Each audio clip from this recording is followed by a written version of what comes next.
Habang kasalukuyan na nakapahinga ang Showtime family sa kanilang trabaho, ay tinupad na nga nila ang matagal na nilang plano na makapagbakasyon ng magkakasama. Maaga pa lang din ay nagkita-kita na sila sa airport para magtungo sa Hong Kong. Ilan sa mga Showtime host ay sina Ann Curtis, Vong Navarro, Karil, Sir Ogie, Jackie Gonzaga at Vice. Nauna naman sa ibang bansa sina Ryan Bang at Teddy Corpus, tila girlfriend din ni Ryan ang kasama niya dito.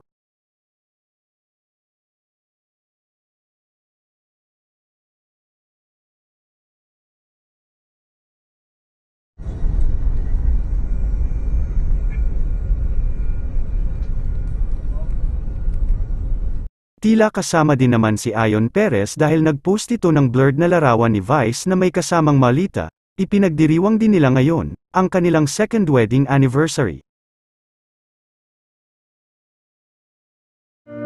And for today's video, ako nga ang navigator pero naligaw tayo. Ayan, galit si Mrs.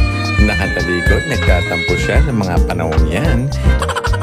Ayun, round 2. Siya na po ang navigator natin yan. Sundan natin si Mother Lucy.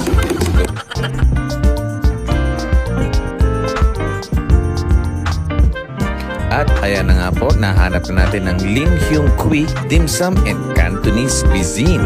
Let's go and let's see what's the fuzz is all about. Lost in translation, guys. Hindi namin alam paano umorder. Medyo puro oldies ang mga kumakain dito at hindi rin marunong mag-English yung mga nagsiserve. Kaya konting haba lang ng PC, baka maubos ang patience. And the verdict, kung akong tatanungin, it's not worth the hype. Minsan, hindi rin dapat pinaniwalaan si TikTok. Feeling ko, marami rin ganitong restaurant na mas masarap at mas maganda rin ang kanilang service. At eto nga, may nadagit tayo na Wapa Korean dito sa Hong Kong. To be continued, mga pusang gala.